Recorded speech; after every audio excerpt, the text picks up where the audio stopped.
Hi viewers, welcome to Chitrupini's veg classic world. சூப்பரான ஒரு கோங்குரா பச்சடி எப்படி பண்ணுறதுன்னு பார்க்கலாம். காரசாரமாக இருக்கும்.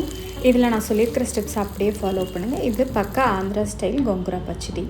கார்லிக் வேணாங்கிறவங்க ஸ்கிப் பண்ணிவிடுங்க. கார்லிக் சேர்க்குறது இந்த டிஷ்ஷுக்கு ரொம்ப டேஸ்ட்டாக இருக்கும். ரைஸ் கூட ரொம்ப ரொம்ப அருமையாக இருக்கும். நான் சொல்லியிருக்கிற அளவு சில்லி போட்டுக்கோங்க. கோங்குரா லீவ்ஸை நல்லா காய வச்சு எடுத்துக்கோங்க. அடுத்தது நான் 10லேருந்து 12 குண்டூர் மிளகாய் யூஸ் பண்ணியிருக்கேன், ஃப்ரெஷ்ஷு. இதுதான் காரம் கரெக்டாக இருக்கும் இதுக்கு. அடுத்ததாக ஒரு 1/2 டீஸ்பூன் வெந்தயமும் ஜீரகமும் கொரப்பாக பொடி பண்ணிக்கோங்க. கடாயில் ஒரு 3 பல் பூண்டை வெறும்னை வறுத்து எடுத்துருங்க.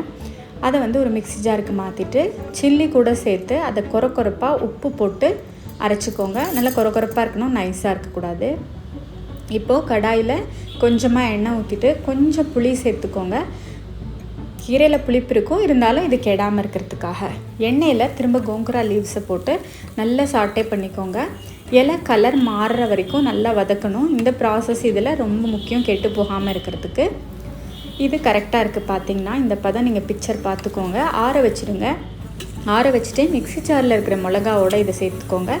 நான் கொஞ்சம் பிங்க் சால்ட் அதில் சேர்த்துருக்கேன். இதில் உப்பு எவ்வளோ வேணுமோ நீங்கள் அதில் தேவையான அளவு போட்டுக்கோங்க. இதை இந்த மாதிரி ஒரு ஜஸ்ட் பல்ஸ் மோடில் திருப்பி எடுத்துருங்க. இப்போ கடாயில் தாராளமாக நல்லெண்ணெய் ஊற்றிக்கோங்க. நல்லெண்ணெய் இதுக்கு அருமையாக இருக்கும். அடுத்தது கடுகு, ஜீரகம், கடலைப்பருப்பு, உளுத்தம் பருப்பு, இதில் கூட ஒரு சின்ன பல் பூண்டு 2 சேர்த்துட்டு வரமிளகாவும் சேர்த்துக்கோங்க.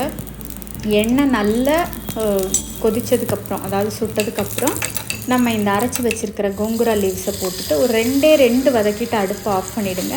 அந்த பாத்திரத்தோட சூட்டுலேயே கோங்குராவை கொஞ்சம் நேரம் வச்சுருந்துட்டு அப்புறமா நீங்கள் தேவையான கண்டெய்னரில் மாற்றி ஸ்டோர் பண்ணிக்கோங்க. ரொம்ப டேஸ்ட்டாக இருக்கும். ஒரு தடவையாவது கண்டிப்பாக மிஸ் பண்ணாமல் இதே டைப்பில் நீங்கள் சட்னி ட்ரை பண்ணி பாருங்கள். கோங்குரா பச்சடி ட்ரை பண்ணி பாருங்கள். ட்ரை பண்ணி பார்த்துட்டு எப்படி இருக்குன்னு எனக்கு கமெண்ட்ஸில் சொல்லுங்கள். தேங்க்யூ.